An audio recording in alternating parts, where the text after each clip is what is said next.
Hello friends, आप सभी का स्वागत है ज्ञान क्लासेस चैनल पर। दोस्तों, हम प्रथम सेमेस्टर के लिए अति लघुत्तरीय प्रश्नों को करा रहे हैं। इसमें दोस्तों पेपर 1 बाल विकास, पेपर 2 शिक्षण अधिगम के सिद्धांत कंप्लीट कर दिए हैं। 2016 से 2024 तक के अति लघुत्तरीय प्रश्नों को नहीं देखे हैं, डिस्क्रिप्शन में लिंक डाल दूंगा, देख लीजिएगा। दोस्तों, आज हम स्टार्ट करेंगे विज्ञान विषय को। विज्ञान को भी दोस्तों हम लोग इमेज के माध्यम से ही पढ़ने वाले हैं। सभी में जो है इमेज मिल जाएगा और बहुत ही आसानी से समझते हुए चलेंगे। आइए 2016 से स्टार्ट करते हैं दोस्तों। 2016 का पहला प्रश्न लेते हैं। पहला प्रश्न है, किस प्रकार के मिश्रण हेतु तल छठीकरण प्रक्रिया का प्रयोग करते हैं? तो यहाँ पर उत्तर देखेंगे दोस्तों। उत्तर देखने से पहले कुछ देखिए, समझिए। यहाँ पर देखिए, एक बॉटल है, यहाँ पर पानी भरा गया है। पानी भरने पे बाद दोस्तों मिट्टी डाला गया है, कुछ मिट्टी ऊपर है, कुछ मिट्टी नीचे है और बीच में पानी है, ऊपर भी पानी। तो अब समझते हैं, इसके बाद इसको ध्यान में रखिएगा। अब आइए देखते हैं। तल छठीकरण प्रक्रिया का प्रयोग असमांगी मिश्रणों में किया जाता है जिनमें ठोस कण किसी तरल में निलंबित होते हैं। इस प्रक्रिया के तहत भारी ठोस कण तरल के नीचे बैठ जाते हैं। ठीक, जो कण होते हैं दोस्तों वो नीचे बैठ जाते हैं, और इसका उदाहरण है पानी और मिट्टी का मिश्रण। और अगर उदाहरण देखा जाए दोस्तों, जैसे मान लेते हैं गेहूं है, चना है, जौ है, मटर है, तो इन सभी में जो कीड़े खा जाते हैं और आप इसमें डालेंगे तो ये जो है, जो खराब होता है वो ऊपर आ जाता है, जो सही होता है नीचे बैठ जाता है। तलछटीकरण यही होता है, मतलब इसको छांट करके अलग कर दिया जाता है। आगे प्रश्न संख्या 2 है, स्वपोषी किसे कहते हैं? ठीक, तो स्वपोषी जो स्वयं से पोषण बनाए उसे स्वपोषी कहेंगे। तो आइए देख लेते हैं स्वपोषी क्या होता है। यहाँ पर देखिए सूर्य है, ठीक, यहाँ पर सूर्य है और ये जो है प्रकाश पड़ रहा है किस पर? एक पेड़ पर। तो पेड़ क्या करता है? कार्बन डाइऑक्साइड लेता है और ऑक्सीजन जो है छोड़ देता है। तो जो ऑक्सीजन छोड़ता है वही हम लोग लेते हैं, ऑक्सीजन हम लोग लेते हैं और कार्बन डाइऑक्साइड छोड़ देते हैं, वो पेड़ ले लेता है। तो स्वपोषी कहेंगे। स्वपोषी मतलब स्वयं से पोषण, अपने आप जो है भोजन बना लेते हैं। ठीक, पत्तियां जो है ऑटोमेटिक अपना भोजन बना लेती हैं सूर्य के प्रकाश से। पहले तो जो है नीचे से ही लेती हैं, जब बड़ी हो जाती हैं पेड़ पौधे तो जो है भोजन का निर्माण सूर्य की उपस्थिति में करने लगते हैं। उत्तर देखेंगे, स्वपोषी वे जीव होते हैं जो अपने भोजन को स्वयं संश्लेषित कर सकते हैं। ये प्रकाश संश्लेषण या रासायनिक ऊर्जा की मदद में अपना आहार तैयार करते हैं। जैसे हरे भरे पौधे क्या होते हैं? स्वपोषी होते हैं, उनसे पोषण अपना प्राप्त कर लेते हैं। प्रश्न संख्या 3 है, जलीय पौधे के तने एवं पत्तियों को अनुकूलन हेतु पाई जाने वाली दो विशेषताएं बताइए। यहाँ पर देखिए, पहला है जलीय पौधे के तने हल्के और स्पंजी होते हैं जिससे पौधे पानी की सतह पर तैर सकते हैं। स्पंजी मतलब क्या होते हैं, देख रहे हैं दोस्तों, यहाँ पर देखिए चौड़े हैं उसी पर, पतले और चौड़े हैं उसी पर जो है पानी पर तैर रहे हैं, यही स्पंजी होता है। और दूसरा पॉइंट, पत्तियां चौड़ी और मोम युक्त होती हैं जो पानी को हटाकर पत्तियों की सतह को सूखा रखती हैं और पौधे को डूबने से बचाती है। ये जो है मोम युक्त होती है दोस्तों, जब इस पर पानी पड़ता है तो ये जो है पानी जो है फिसल जाता है, उस पर चिपकता नहीं। प्रश्न संख्या 4 होती है, बीजों के अंकुरण के लिए आवश्यक परिस्थितियां क्या हैं? तो यहाँ पर जो सीड्स हैं दोस्तों, जो बीज हैं, उनकी क्या क्या परिस्थितियां होती हैं? तो देखिएगा, यहाँ पर जो रूट होती है, जड़ होती है दोस्तों, जड़ और जो बीज होती हैं कुछ इस प्रकार से 1 नंबर 2 नंबर दिए गया है। यहाँ पर ये बताने की कोशिश की गई है कि जो है पहले बीज जो है वहां से रेडिकल्स निकलते हैं, के बाद जो है दोस्तों कुछ ऊपर से जो है ये निकलते हुए और नीचे चले जाते हैं, जो जड़ के रूप में बन जाते हैं। ठीक है, यही जड़ जो है ऊपर जाने लगता है और यही जो है कैल्टोन, ये जो है बन जाते हैं और यही जो है दोस्तों आगे बढ़ करके ये जो है क्या हो जाते हैं, पूरा जो है तना का रूप में विकास करके पेड़ बन जाते हैं। आइए आगे देखेंगे, बीजों के अंकुरण के लिए निम्नलिखित परिस्थितियां आवश्यक हैं। क्या क्या है? पहला तो जल की जरूरत होती है, बीजों को सूखने और एंजाइमों को सक्रिय रखने के लिए पानी आवश्यक है। ठीक है, और दूसरा होता है दोस्तों तापमान। ठीक है, तापमान जो है सही टेम्परेचर होना चाहिए तभी पेड़ पौधे उगेंगे। उपयुक्त तापमान बीज के विकास और श्वसन के लिए जरूरी होती है। और तीसरा पॉइंट होती है ऑक्सीजन। अंकुरण के दौरान बीज को श्वसन के लिए ऑक्सीजन की आवश्यकता होती है। पांचवा पॉइंट है घर्षण बल किसे कहते हैं?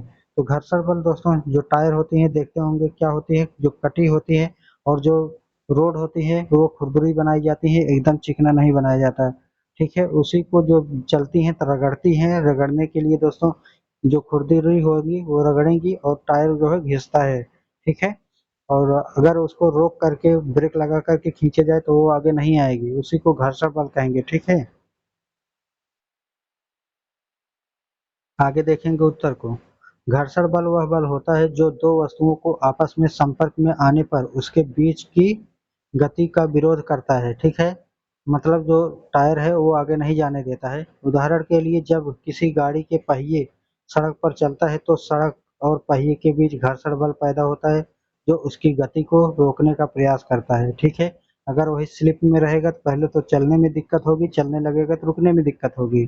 ठीक है, प्रश्न संख्या 6 है, आलू में भोजन एकत्रीकरण संचय हेतु तनों में जो रूपांतरण होता है उसे क्या कहते हैं? ठीक है, तो उससे क्या कहेंगे? तो उसको जो है दोस्तों यहाँ पर देखिए तना है और ठीक है इसको तना ही कहेंगे। ठीक है, और तने में जो है ये आलू जो है लग रहे हैं, तो आलू में भोजन के संचय हेतु तनों का रूपांतरण कंद, जिसको ट्यूबर बोलते हैं, के रूप में होता है, जिसमें तने के एक भाग में स्टार्च जमा होता है। यही कारण है कि आलू तने का परिवर्तित रूप होता है। ठीक है, तो अगर पूछा जाए आलू किसका परिवर्तित रूप है तो तने का परिवर्तित रूप है। आगे देख लेते हैं दोस्तों 2017 का पेपर। दोस्तों पेपर स्टार्ट करने से पहले एक बात बोलनी है, आप सभी दोस्तों अगर पहली बार आए तो जो है सब्सक्राइब कर लीजिएगा और वीडियो को जो है लाइक कर दीजिएगा। लाइक करते ही एक नीचे हाइप हाइप का जो है आ जाएगा, वहाँ पर ओके करके जो है सबमिट कर दीजिएगा। ठीक है, इससे जो है दूसरों को भी वीडियो को सपोर्ट मिलेगा और हम जो है वीडियो को बनाने के लिए दोस्तों इम्पॉर्टेंट होता है कि आप सभी जो है सक्रिय रूप से भाग लें और हमको जो है मोटिवेशन मिले, तभी जो है अच्छा भी लगता है वीडियो बनाने में। ठीक है, तो इतना कर दीजिएगा। अब आइए हम 2017 पर चलते हैं। ठीक है, पूरा लास्ट तक बने रहिएगा, बहुत ही इम्पोर्टेंट है, ज़्यादा टाइम नहीं बचा है। ठीक है दोस्तों, और प्रीवियस ईयर जान लीजिए रामबाण एकदम होने वाला है, क्योंकि ये जो है बहुत ही क्वेश्चन रिपीट होने वाले हैं। ठीक है, लास्ट में आकर के बताइएगा एक बार कि कितने क्वेश्चन जो है आपका सही होगा। पहले जाइएगा पेपर दे करके आइएगा फिर बताइएगा। ठीक है, लेकिन पूरा जो है देख करके जाइएगा इसके बाद ही। आइए 2017 का पहला प्रश्न लेते हैं, जलीय पौधे के तने व पत्ती की क्या क्या विशेषताएं होती है? ठीक है, जो जलीय पौधे होते हैं और जो तने होते हैं उनकी जो पत्तियां होती हैं उनकी क्या क्या विशेषता होती है, तो उसको जो है देखना है दोस्तों। ठीक है, तो यहाँ पर देख लीजिए कुछ फूल हैं, ठीक है, और उनकी पत्तियां हैं। अब आइए हम आगे नीचे बात करते हैं। ठीक है, सभी को जो है हर प्रकार के यहाँ पर चित्र में दिखाए गए हैं। अब आइए, जलीय पौधे के तने हल्के और स्पंजी होते हैं। स्पंजी मतलब जो है फैले होते हैं। ठीक है, जिससे वे पानी में तैर सकते हैं। पत्तियां चौड़ी और मोमयुक्त होती हैं जो पानी को पत्तियों से दूर रखती हैं और डूबने से बचाती हैं। ठीक है, अब आगे देखेंगे दोस्तों प्रश्न संख्या 2, कीट भक्षी पौधे की विशेषता व नाम लिखिए। तो जो कीट भक्षी पौधा होता है दोस्तों उसका नाम लिखना है। यहाँ पर देखिए कीट भक्षी पौधा है।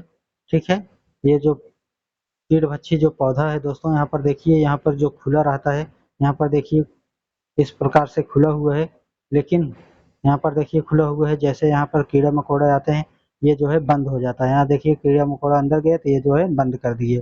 ठीक है, इसी को जो है कीट भक्षी पौधा कहते हैं। और इससे होता क्या है दोस्तों, कीट भक्षी पौधे पोषक तत्वों की कमी की भरपाई के लिए कीटों का भक्षण करते हैं। ठीक है, उदाहरण के लिए वीनस फ्लाई ट्रैप, ये जो है कीटाणुओं को जो है पकड़ते हैं दोस्तों और खा जाते हैं। ठीक है, अपने विशेष पत्तों से कीटों को पकड़ते हैं। ठीक है, जैसे ही पत्ते पर बैठेंगे धीरे धीरे पत्तियां जो है उसको बंद कर देंगी और उसी में जो है छटपटा करके मर जाएंगी, और वही जो है कीट भक्षी जो है इसी को कीट भक्षी कहते हैं, ताकि जो है दोस्तों उसका जो है पोषण मिल सके। ठीक है, आइए प्रश्न संख्या 3 देखते हैं, वृत्तीय गति व घूर्णन गति का एक एक उदाहरण लीजिए।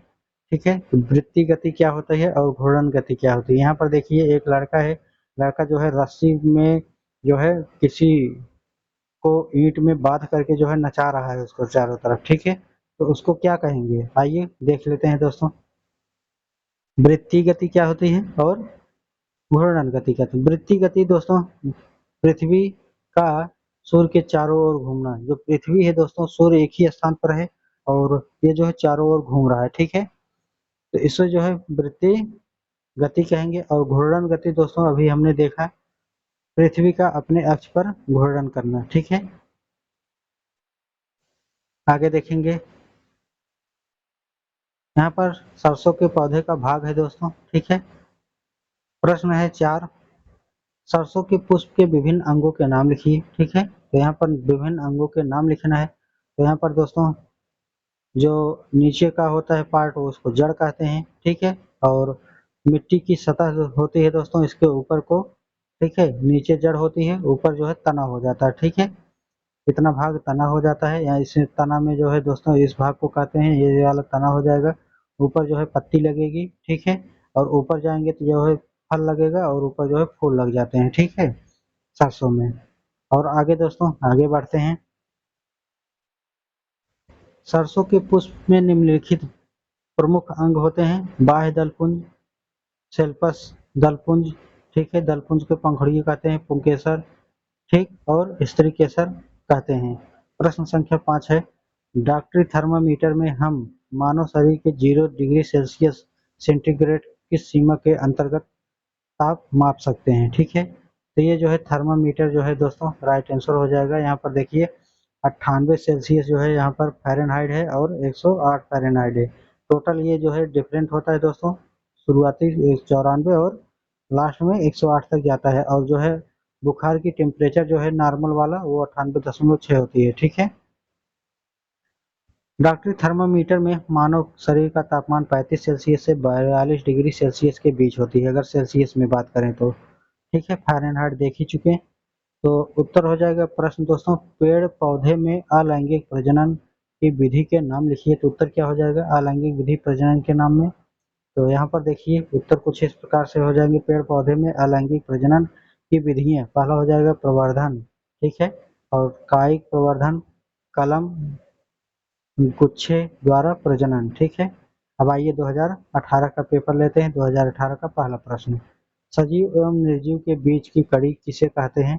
उत्तर हो जाएगा विषाणु को जीवाणु, विषाणु को सजीव और निर्जीव के बीच की कड़ी माना जाता है, क्योंकि सजीव की तरह प्रजनन कर सकता है लेकिन निर्जीव वस्तुओं की तरह कोशिकाओं की संरचना नहीं होती, ठीक है।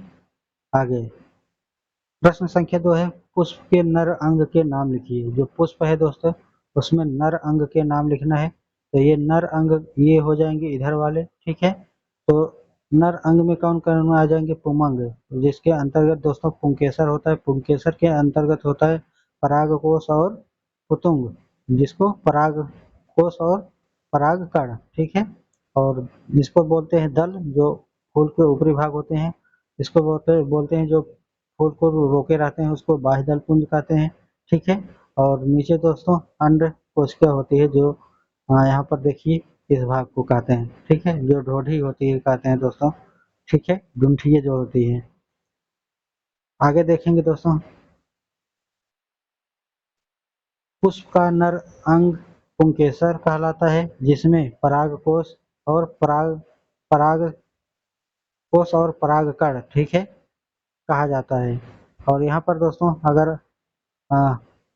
नर और मादा की बात करें तो मादा को जयांग बोलते हैं, नर को पुमंग पुमंग बोलते हैं। और मादा में दोस्तों वर्तिका वर्तिकाग्र, ठीक है, वर्तिकाग्र वर्तिका और अंडाशय होती है, इसको स्त्री केसर भी कहते हैं, ठीक है। अब आगे देखेंगे उत्तर में, ठीक, प्रश्न संख्या 3, पत्तियों का मुख्य कार्य क्या है, ठीक है। पत्तियों का मुख्य कार्य क्या होती है, तो पत्तियों का मुख्य कार्य क्या होती है दोस्तों देख लेते हैं। संरचना पहला होता है इसमें पर्णवृंत, ठीक है, पर्णवृंत होता है। और ये जो है यहाँ पर जो गया है ये मध्य सिरा होती है। और ये जो है दोस्तों इस प्रकार से जो बना है ये सिरा होती है, ठीक है। और ये सभी को मिला करके पर्णफलक बन जाते हैं, ठीक है। पर्णवृंत वो जो पार्ट होती है जहाँ से पत्तियां निकलती हुई है और जो डंठियां होती हैं उसको पर्णवृंत कहते हैं। उत्तर को देखेंगे तो पत्तियों का मुख्य कार्य प्रकाश संश्लेषण द्वारा भोजन बनाना है, जिसमें वे सूर्य के प्रकाश, जल और कार्बन डाइऑक्साइड से ग्लूकोज तैयार करती हैं। प्रश्न संख्या 4 है विद्युत बल्ब किसे कहते हैं। ठीक है, विद्युत बल्ब किसे कहते हैं दोस्तों।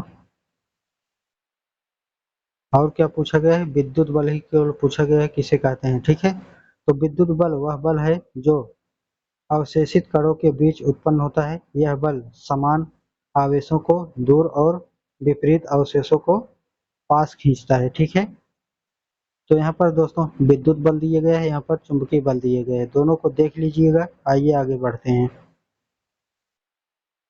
प्रश्न संख्या 5 है ऊर्ध्वपातन से क्या तात्पर्य है। ठीक है, उत्तर हो जाएगा दोस्तों ऊर्ध्वपातन क्या होता है। तो यहाँ पर देखिए कुछ दोस्तों, यहाँ पर नमक या नौशादर है और यहाँ पर नीचे लैंप रखा गया है और किसी बर्तन में दोस्तों इसको जो है गर्म किया जा रहा है। ठीक है, रेत है। ठीक, रेत और नमक के नौशादर के मिश्रण को इसमें गर्म किया जा रहा है। तो होगा क्या, नौशादर नमक जो है दोस्तों यहाँ पर कीप लगा करके जो है इसको क्या किए गए, चीनी की जो प्याली है दोस्तों इसमें रेत और मिलाया गया है। ठीक है, लोहे का बर्नर है, इसको जलाया गया। अब आइए होता क्या है इसको भी देख लेते हैं ऊर्ध्वपातन में। ऊर्ध्वपातन वह प्रक्रिया है जिसमें ठोस पदार्थ सीधे गैस में परिवर्तित हो जाता है बिना तरल अवस्था में आए। उदाहरण कपूर का वाष्पीकरण। वाष्पीकरण मतलब दोस्तों यही होता है कि जैसे ही उसको आप जलाएंगे या गर्म करेंगे तो जो है वो सीधे जो है वायु बन करके उड़ जाएगा, वो लिक्विड फॉर्म में नहीं आएगा। ठीक है, आइए प्रश्न संख्या 6 है मछली के जल में रहने के लिए कौन कौन से अनुकूलन अंग सहायक हैं, लिखिए।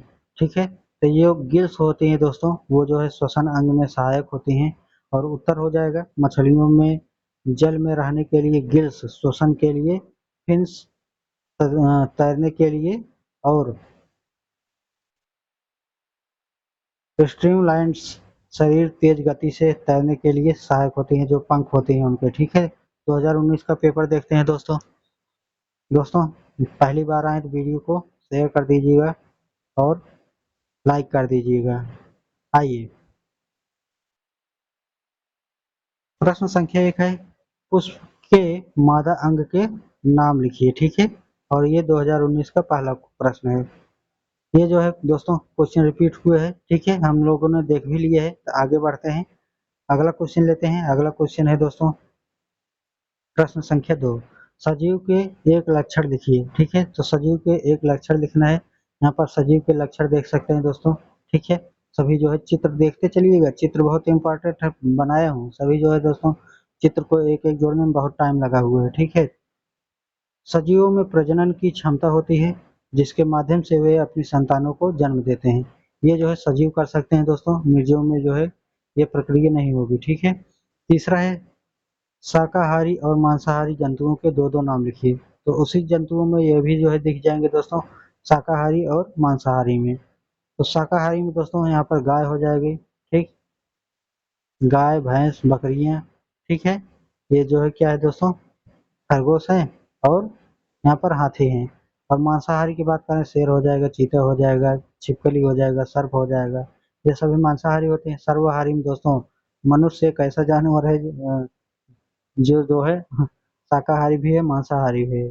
ठीक है, कुत्ता भी है। ठीक, ये सभी जो है ये दोनों तीनों जो है शाकाहारी और मांसाहारी सभी हैं। शाकाहारी में दोस्तों गाय और हिरण ले सकते हैं और मांसाहारी में शेर और बाघ ले सकते हैं। ठीक है, घर्षण बल किसे कहते हैं। तो घर्षण बल दोस्तों यहाँ पर देखिए किसी बॉक्स को जो है यहाँ पर खींच रहे हैं और जो है बॉक्स जा नहीं रहा है। क्यों, क्योंकि नीचे दोस्तों यहाँ पर जो है कुछ ऊबड़ खाबड़ है और इसको जो है ताना जा रहा है, तो जो है रोकने का काम कर रहे हैं। ठीक है, तो ये जो है पीछे खींच रहे हैं और यहाँ पर जो है ये पीछे जो है फ्रिक्शन फोर्स लग रहा है। ठीक है, अब आइए देखते हैं क्या होती है घर्षण बल।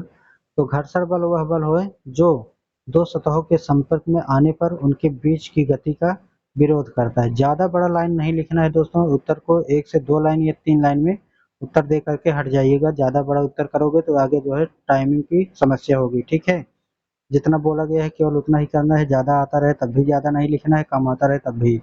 ठीक है, पदा प्रश्न संख्या 5 है पदार्थ की कितनी भौतिक अवस्थाएं होती हैं। ठीक है, तो पदार्थ की दोस्तों अवस्थाएं जो होती है, भौतिक अवस्थाएं 3 होती हैं। ठीक, वैसे तो 5 कहीं कहीं मिलता है लेकिन मुख्यतः 3 होती हैं, ठोस द्रव और गैस। ठोस का जो कण होता है दोस्तों ये बहुत नजदीक होता है, ठीक है, और जो द्रव होता है थोड़ा सा दूर कण होते हैं, और जो गैस होता है दोस्तों वो तो बहुत ही दूर होते हैं, अगर खोल दो तो उड़ ही जाएंगे, ठीक है। आगे, पदार्थ की तीन मुख्य अवस्थाएं होती हैं, ठोस, द्रव, गैस, ठीक है। प्रश्न संख्या 6 है, समय का मानक मात्रक क्या है, तो समय का मानक मात्रक सेकंड होता है। आगे 2020-21 नहीं है क्योंकि कोरोना काल था, उसमें जो है पेपर नहीं हुआ था, नॉर्मलाइजेशन हो गया था, ठीक है दोस्तों, सभी को जो है पास कर दिया गया था। 2022 का पेपर लेंगे दोस्तों। 2022 का पहला प्रश्न है, पौधे की पत्तियों में होने वाली प्रकाश संश्लेषण की प्रक्रिया का समीकरण लिखिए, ठीक है। तो जो प्रकाश की पत्तियों में दोस्तों यहाँ पर देखिए एक फूल है, फूल जो है लाइट पड़ रही है इस पर, और इस पे जो है दोस्तों कार्बन डाइऑक्साइड जो है ग्रहण कर रहा है, ठीक है, सूर्य की मौजूदगी में, और ग्रहण करने के बाद जो है जो पेड़ पौधे हैं दोस्तों वो ऑक्सीजन छोड़ते हैं, और ऑक्सीजन जो है मनुष्य ग्रहण करता है, ठीक है। और इसका जो है सबसे बड़ा इम्पोर्टेंट दोस्तों है प्रकाश संश्लेषण का समीकरण, ये जो है बहुत इम्पोर्टेंट है, इसको नोट कर लीजिएगा, ठीक है, ये जो है आता ही आता है, ठीक है। ठीक, तो इसको जो है देख लीजिएगा। आगे बढ़ते हैं, तो इसका फार्मूला होता है दोस्तों CO2 प्लस 6H2O प्लस जो है प्रकाश इस पर जब दिए जाता है दोस्तों तो C6H12O6 प्लस 6O2 होता है, ठीक है। आगे बढ़ेंगे प्रश्न संख्या 2 पर, 4 सेंटीमीटर त्रिज्या के वृत्तीय पथ पर एक कण आधा चक्कर लगाता है, तो इस दशा में कण द्वारा तय की गई दूरी तथा विस्थापन ज्ञात कीजिए, ठीक है। तो ये सवाल जो है लगा लीजिएगा, एक बार, दो बार, तीन बार, तो अच्छे से समझ में आ जाएगा। पहले दूरी ज्ञात करेंगे दोस्तों, तो दूरी जो है कण आधे वृत्त पर चलता है, ठीक है। यहाँ पर त्रिज्या जो है 4 सेंटीमीटर दिए गए हैं, तो आधा ही वृत्त हो जाएगा, क्योंकि इसको जो है डबल करेंगे तो त्रिज्या पर आ जाएगी, ठीक है। त्रिज्या का डबल व्यास होता है, तो दूरी जो है क्या हो जाएगी, 1/2 गुणे वृत्त की परिधि, ठीक है, बराबर 1/2 गुणे 2 पाई आर, 2 पाई आर, पाई का मान 22/7 होता है, ठीक है। और इसको 3.14 भी ले सकते हैं, और आर का मान जो है 4 दिया गया है, तो ये जो है 12.56 सेंटीमीटर आ गया। विस्थापन क्या है, तो विस्थापन प्रारंभिक से अंतिम बिंदु तक सीधी दूरी है, ठीक है।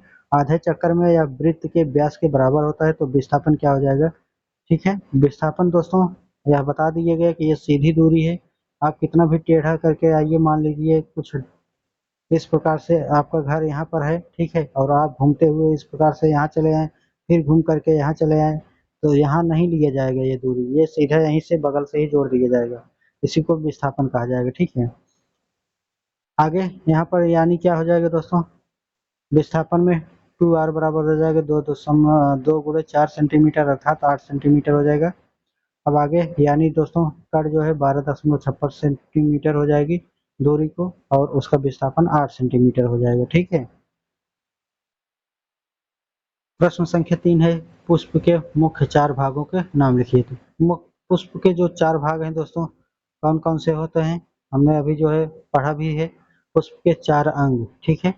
तो बाह्य दलपुंज, यहाँ पर देखिए बाह्य दलपुंज कहाँ पर लिखा है, ठीक है, बाह्य दलपुंज, ठीक है। और यहाँ पर पूरा जो है वर्तिका, वर्तिकाग्र, अंडाशय, ये सब स्त्री केसर है।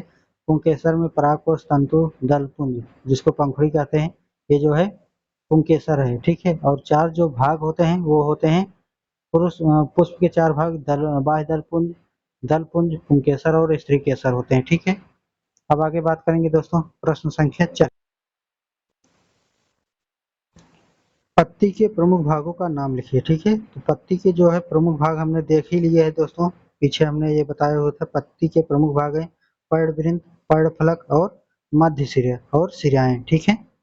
पर्ण आधार, पर्णवृंत, मध्य सिरा, पर्णफलक, दोनों तीनों चारों को कहते हैं मिला करके, और ये होता है सिरा, ठीक है। अब आगे देखेंगे दोस्तों प्रश्न संख्या 5, 1 माइक्रोमीटर में कितने पिकोमीटर होते हैं, तो 1 माइक्रोमीटर में 10⁶ पिकोमीटर होते हैं, ठीक है। 6 को मतलब है 6 जीरो मिलेंगे इसमें, ठीक। प्रश्न संख्या 6 है, बेलन की लंबाई तथा वृत्त के व्यास मापन के लिए किस यंत्र का उपयोग किया जाता है, तो यहाँ पर जो है दोस्तों कैलिपर्स का प्रयोग किया जाता है, ठीक है, किसी भी छोटे छोटे चीज को नापना हुआ, ठीक है। तो यहाँ पर जो है दोस्तों बाह्य जो है तंतु को नापा जाता है, ये जो है आंतरिक तंतु को नापा जाता है, ठीक है। और जो है ये पेंच होती है, इसको जो है बनाना भी सीख लीजिएगा, बनाने के लिए आ सकता है, वैसे तो आता नहीं है, बहुत कम आता है, ठीक है। मीट्रिक स्केल दिए गए हैं, मुख्य स्केल इसका होता है ऊपर वाला, गहराई या मापक ब्लेड जो है ये होता है। और इसमें जो है दोस्तों बेलन की लंबाई और वृत्त के व्यास मापने के लिए स्लाइड कैलिपर्स, ठीक है, वर्नियर कैलिपर्स का उपयोग किया जाता है। 2023 का पेपर लेंगे दोस्तों, रेन हार्वेस्टिंग से आप क्या समझते हैं, ठीक है। तो रेन हार्वेस्टिंग, यहाँ पर जो चित्र है दोस्तों देख सकते हैं, बारिश हो रही है, बारिश होने के बाद जो है ये जो छत पर पानी आ रहा है, ये पाइप के माध्यम से किसी टैंक में इकट्ठा हो जा रहा है, और यही जो है बाद में खेत में जब सिंचाई की आवश्यकता हो रही है तो वहाँ पर डाल दिया जा रहा है, ठीक है। इसी को जो है हार्वेस्टिंग कहेंगे। तो यहाँ पर देख लेना है, रेन वाटर हार्वेस्टिंग वर्षा के जल को संग्रहित करके करने और भूजल स्तर को भू पुनः जो है भरण करने की एक तकनीकी होती है, ठीक है। प्रश्न संख्या 2 है, गति का तृतीय नियम क्या है, उदाहरण के साथ समझाइए, ठीक है। तो गति का तृतीय नियम दोस्तों रॉकेट हो जाएगा, अगर उदाहरण की बात करें तो रॉकेट जो है नीचे फोर्स लगाता है और जो ऊपर जो है रॉकेट भागता है, ठीक है। ये जो धुएं निकलते हैं इसकी वजह से जो है वो ऊपर भागता है। न्यूटन का तृतीय नियम कहता है हर क्रिया के बराबर विपरीत प्रक्रिया होती है, उदाहरण के लिए रॉकेट का उड़ना है, ठीक है। जितना जितना जो है दोस्तों क्रिया जो है कार्य किया जाएगा नीचे दाबने के लिए, और हवा जो है वायु जो है वो ऊपर उठाने के लिए इसको मजबूर करेगा, ठीक है, जो निकलती हुई है। तीसरा है, पदार्थ की कौन सी अवस्था है जिसमें पदार्थ का आयतन तो निश्चित होता है परंतु आकार निश्चित नहीं होता है। तो उत्तर हो जाएगा अवस्थाएं, पदार्थ की अवस्थाएं, ठीक है। तो यहाँ पर ठोस, तरल, गैस, प्लाज्मा, लेकिन तीन ही मुख्य होते हैं तो तीन ही लिखना है, ठीक है। तरल अवस्था में पदार्थ आयतन निश्चित होता है लेकिन उसकी आकृति पात्र के अनुसार बदलती रहती है। मान लीजिए दोस्तों यहाँ पर कोई पात्र रखा गया है, यहाँ पर पानी डाल दीजिए तो जो है पानी इस प्रकार भर जाएगा। इसी पात्र को कुछ इस प्रकार से टेढ़ा मेढ़ा कर दीजिए और पानी भरिए जो है, तो ये जो है यहाँ पर आकार जो है बदल जाएगा, ठीक है, आकृति जो है बदल जाएगी, ठीक है। और लिक्विड है तो लिक्विड उतना ही रहेगा, मान नहीं बदलेगा, उसका जितना रहेगा उतना ही रहेगा, आकार चेंज हो जाएगा। दोलन गति जो है किसे कहते हैं, प्रश्न संख्या 4 है, उदाहरण सहित बताना है। तो दोलन गति दोस्तों यहाँ पर देखिए, कुछ ईंट को रस्सी से टांगा गया है और इसी को दोस्तों खींच करके ए बिंदु पर लाया गया, और इसको जैसे ही छोड़ा गया फिर जो है ये वापस आया जीरो पर, ओ पर आया, और ये जो है फिर जो है बी पर गए फिर वापस आ गया। इसी को जो है पेंडुलम और लोलक कहेंगे। और जो ये चक्कर ये पूरा हो जा रहा है, इधर जा रहा है फिर इधर जा रहा है फिर इधर आ रहा है, उसी पर इसी को जो है एक गति कहेंगे, दोलन गति, ठीक है। दोलन की गति वह गति है जिसमें कोई वस्तु एक बिंदु के चारों ओर दोलन करती है, ठीक है, उदाहरण के लिए जैसे पेंडुलम की गति, ठीक है। आगे प्रश्न संख्या 5 है, यौगिक किसे कहते हैं। तो उत्तर हो जाएगा जब दो या दो से अधिक तत्वों को एक निश्चित अनुपात में रासायनिक संयोजन किया जाता है तो जो है इस प्रकार के बने नए पदार्थ को यौगिक कहते हैं, जैसे जल H2O, नमक NaCl, कार्बन डाइऑक्साइड CO2 इत्यादि। मृतोपजीवी से क्या समझते हैं, ठीक है। तो उत्तर हो जाएगा मृतोपजीवी वे जीव होते हैं जो मृत जीवों और सड़े गले पदार्थों से पोषण प्राप्त करते हैं, उदाहरण के लिए कवक, ठीक है। 2024 का पेपर अब, ठीक है, 2024 का पेपर लेते हैं दोस्तों। वीडियो को शेयर करते चलिएगा, लास्ट तक बने हैं तो बने रहिएगा अब तक, ठीक है। 2024 का पहला प्रश्न है, हरे पौधों को स्वपोषी एवं जंतुओं को परपोषी क्यों कहा जाता है। तो आइए देखते हैं, ठीक है। कुछ वृक्ष है और उत्तर हो जाएगा हरे पौधे स्वयं जो है भोजन बनाते हैं इसलिए स्वपोषी कहलाते हैं, ठीक है। जंतु अपना भोजन अन्य जीवों से प्राप्त करते हैं इसलिए जो है परपोषी होते हैं। परपोषी का मतलब है दोस्तों दूसरों पर आश्रित होना, दूसरों को जो है काट पीट कर करके खाना, ठीक है। और स्वपोषी मतलब स्वयं से जो है भोजन बना लेना। तो जो पेड़ पौधे हैं स्वयं भोजन बना लेते हैं, लेकिन जो परपोषी हैं, ठीक है, जैसे कोई जीव जंतु है तो वो जो है पेड़ को ही जा करके खा ले रहे हैं, वो अपने आप से बना नहीं रहे हैं। दूसरा हो जाएगा दोस्तों जड़ का घनत्व नियम क्या है, ठीक है। तो जड़त्व का नियम क्या है इसी को बताना है, दूसरा प्रश्न है। यहाँ पर देखिए कुछ जो है जड़त्व का उदाहरण दिया गया है, ठीक है। जड़त्व का नियम कहता है कि कोई वस्तु तब अपनी अवस्था में बनी रहती है जब तक उस वस्तु पर कोई बाहरी बल न लगाया जाए। कोई वस्तु रखी गई है, उसको आप छुएंगे नहीं तो जब तक नहीं कुछ करेंगे तब तक वैसे पड़ा रहेगा। जैसे ही आप उस पर फोर्स लगाएंगे तो ये जो है आगे भागने लगेगा। ठीक है, आगे दोस्तों प्रश्न संख्या 3 है, आसवन से आप क्या समझते हैं? तो आसवन दोस्तों क्या होता है, आसवन विधि ये जान लीजिए। ठीक है, तो यहाँ पर देखिए कुछ जो है स्टोव रखा गया है और पानी भर करके जो है गर्म किया जा रहा है, तो ये जो है वाष्प बन करके दोस्तों इकट्ठा हो रहा है किसी टैंक में। ठीक है, अब आइए समझ लेते हैं आसवन क्या है। आसवन वह प्रक्रिया है जिसमें मिश्रण से तरल को गर्म करके वाष्पित किया जाता है और फिर उसे संघनित करके एकत्रित किया जाता है। ठीक है, जैसे जो बैटरी का पानी होता है दोस्तों इसी के द्वारा बनाया जाता है। ठीक है, यही सब पानी होती है, लेकिन जो है उसको गर्म करके जो है जब वाष्प बनता है तो वाष्प का पानी जो है शुद्ध हो जाता है। ठीक है, घर्षण बल क्या होता है? ये प्रश्न संख्या 4 पूछा गया है, घर्षण बल क्या होता है, आइए देखते हैं। फ्रिक्शन, इसको हम लोगों ने पढ़ लिया है, उदाहरण भी देखे हुए हैं। ठीक है, तो उत्तर हो जाएगा घर्षण बल वह है जो दो सतहों के संपर्क में आने पर उसकी गति का विरोध करता है। ठीक है, जैसे टायर है और टायर को जो है रोड पर चला रहे हैं, चिकना कम है तो घिसेगा घिसेगा ज्यादा। ठीक है, लेकिन वो जो है स्लिप जो है कम करेगा, ज्यादा करेगा। ठीक है, अगर स्लिप करेगा घर्षण कम होगा तो। प्रश्न संख्या 5 है, ऊर्ध्वपातन किसे कहते हैं? तो ऊर्ध्वपातन देख सकते हैं दोस्तों, यहाँ पर जो चित्र लगाया गया है ऊर्ध्वपातन का है। तो आइए देख लेते हैं ऊर्ध्वपातन क्या होता है। ठीक है, यह भी रिपीट क्वेश्चन हुआ है। ऊर्ध्वपातन वह प्रक्रिया है जिसमें कोई ठोस पदार्थ सीधे गैस में बदल जाता है बिना तरल अवस्था में आए।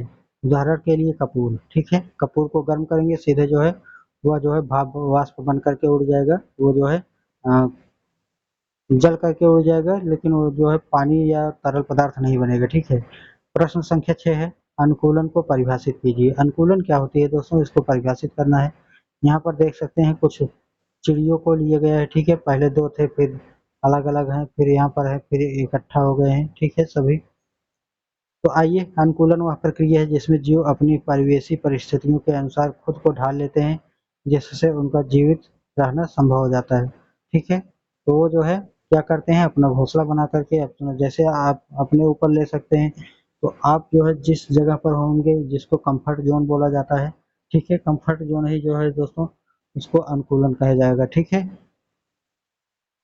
ठीक है दोस्तों, तो वीडियो जो है यहीं तक दोस्तों कंप्लीट होती है।